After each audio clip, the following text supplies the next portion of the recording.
नमस्कार बंधुरा केमन आछो तोमरा सबाई आशा करी सबाई खूब भालो आछो। शुभमिता ब्लगे सबाइके स्वागत जानाई। आज के तोमादेर साथे खूबई सुस्वादु एग मशाला पास्ता रेसिपि शेयर करब घरोया किछु उपकरण दिए। घरे जदि तेमन किछु नाओ थाके जास्ट कयेकटा उपकरण दिए तोमरा किभाबे एत टेस्टी पास्ता बानिये निते पारो सेई टिप्स तोमादेर साथे शेयर करब। रेसिपिटा अवश्यई एकबार बाड़ीते बानियो, एटा आमार अनुरोध रइलो तोमादेर काछे। रेसिपिटा केउ स्किप करो ना, स्किप करले किन्तु अनेक किछु मिस करे जाबे। कन्टिन्यू करते थाको, आशा करी रेसिपिटा तोमादेर भालो लागबे। এই পাস্তার রেসিপি কিন্তু বাচ্চা থেকে বড় সবাই একদম চেয়ে খাবে। চলো তাহলে কথা না বলে রেসিপিটা দেখে নেওয়া যাক। এখানে আমি পাস্তা নিয়ে নিয়েছি 100 গ্রাম। তো এখানে পাস্তার জন্য কিন্তু তোমরা যে কোনো রকমের পাস্তা ইউজ করতে পারো।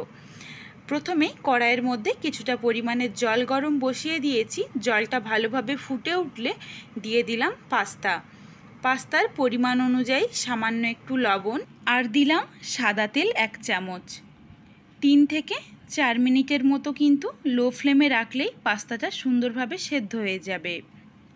এদিকে দেখো পাস্তাটা কিন্তু সুন্দরভাবে সেদ্ধ হয়ে গেছে। এরপর জলটা ছেঁকে একটা ঝুড়িতে পাস্তাটাকে রেখে দেব। পাস্তাটাকে কিন্তু আর নর্মাল টেম্পারেচারের জল দিয়ে ধোয়ার কোনো প্রয়োজন নেই, সাদা তেল দেওয়া ছিল এই জন্যে এমনিতেই পাস্তাটা একে অপরের সাথে লেগে যাবে না।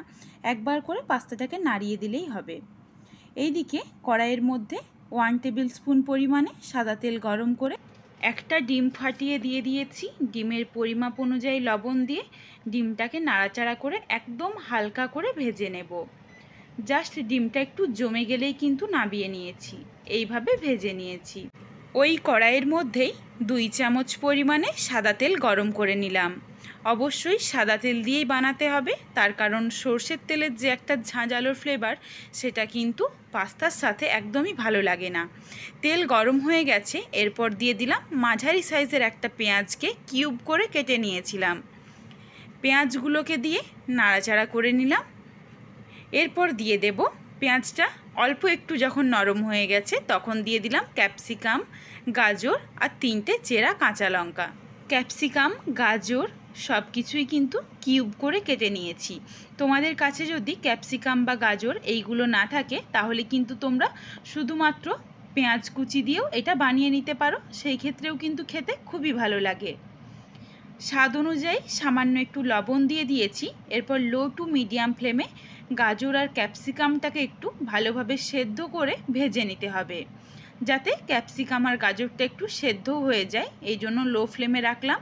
তাহলে কিন্তু খুব সহজেই ক্যাপসিকাম আর গাজরের থেকে যেটুকু জল বেরোবে সেই জলের মধ্যেই সুন্দরভাবে সেদ্ধ হয়ে ভাজা হয়ে যাবে।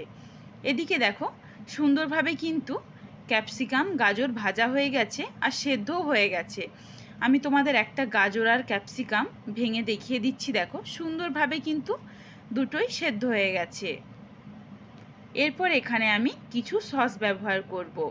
তোমরা চাইলে কিন্তু এখানে শুধুমাত্র টমেটো সস দিয়েও এটা বানিয়ে নিতে পারো, আর কোনো কিছু লাগবে না।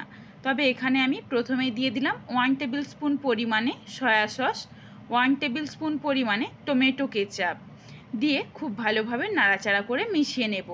আর কিছু সসের এখানে ব্যবহার করব না। তোমরা চাইলে কিন্তু এখানে চিলি সস বা এগুলো ব্যবহার করতে পারো, যদিও আমি একটু সিম্পলের উপরে রেখেছি এই জন্য কিন্তু শুধুমাত্র টমেটো কেচাপ আর সয়া সসটা দিয়েছি। এরপর ভেজে রাখা ডিমের ভুজিয়াটা দিয়ে সমস্ত কিছু একসাথে একবার নাড়াচাড়া করে নেব। সমস্ত কিছু মিশিয়ে নিয়েছি। এরপর দিয়ে দেব সেদ্ধ করে রাখা পাস্তা। পাস্তা দেওয়ার পর 3 থেকে 4 মিনিট মতো লো টু মিডিয়াম ফ্লেমে করে একটু নাড়াচাড়া করে ভেজে নিতে হবে, তাহলে কিন্তু পাস্তাটা খেতে বেশি ভালো লাগে। পাস্তাটা লবণ দিয়ে সেদ্ধ করা ছিল, এই জন্য কিন্তু আর লবণের ব্যবহার করলাম না। 2 থেকে 3 মিনিট ধরে নাড়াচাড়া করে নিয়েছি। এরপর নাবানোর আগে দিয়ে দেব আবারও 1 টেবিল স্পুন পরিমাণে টমেটো কেচাপ আর দিয়ে দেব পাস্তার মশলা। আমি কিন্তু এখানে ইপির পাস্তাটা ব্যবহার করেছি, এই জন্য কিন্তু এই পাস্তার প্যাকেটের মধ্যে একটা মশলা থাকে, এই মশলাটা খুবই সামান্য একটু দিয়েছি, পুরোটা কিন্তু দিইনি, একদম অল্প দিয়েছি।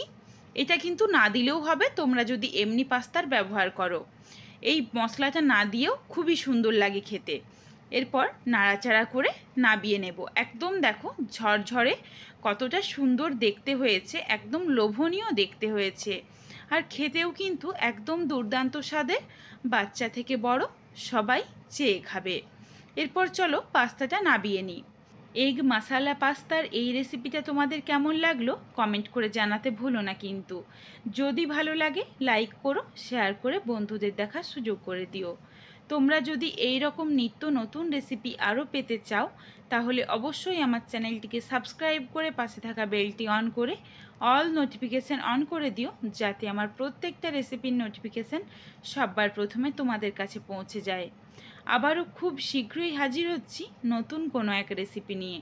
পরবর্তী রেসিপি দেখার আমন্ত্রণ রইল। পুরো ভিডিওটা দেখার জন্য অনেক অনেক ধন্যবাদ। তাহলে আজকে আসি।